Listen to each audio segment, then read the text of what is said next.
बिंदास निर्भीड बिंदास बातम्यांचं निर्भीड व्यासपीठ बिंदास न्यूज। सोलापूर जिल्ह्यातील मसवड येथून सिद्धनाथाचे दर्शन घेऊन परतणाऱ्या भाविकांचा पिकअप टेम्पो रस्त्याकडे असलेल्या धोकादायक विहिरीत पडल्यानं 8 जणांचा दुर्दैवी मृत्यू झाला।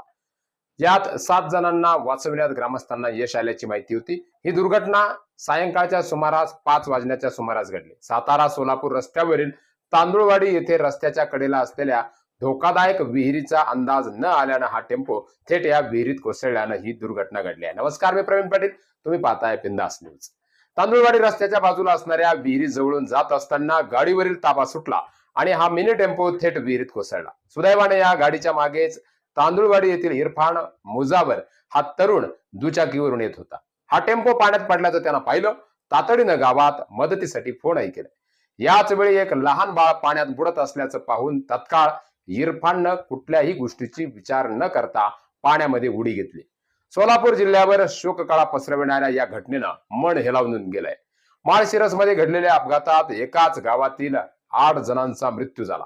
मात्र ग्रामस्थांच्या मदतीनं आणि पिकअपच्या पाठीमागून दुचाकीवर येणाऱ्या इरफाननं दाखवलेल्या धाडसानं या सर्वांचा जीव वाचलाय। पाण्यात हालचाल दिसल्यावर आधी 2 लहान मुलं, 1 महिला आणि 2 पुरुषांनाही इरफानने ग्रामस्थांच्या मदतीनं बाहेर काढलं। इरफानने 5 जणांचे जीव वाचवल्याची चर्चा आहे।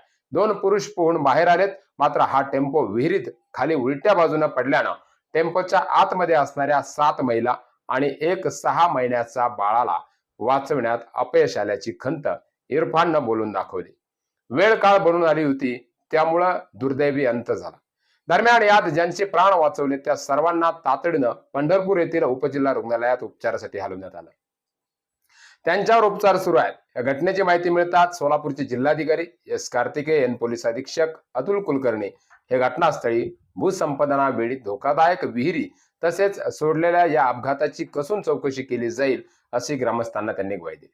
ग्रामस्थांनी केलेल्या तक्रारींची ही माहिती घेऊन या दोषी असणाऱ्यांवर कठोर कारवाई केली जाईल असा इशारा सोलापूरचे जिल्हाधिकारी एस कार्तिकेयन यांनी दिला आहे।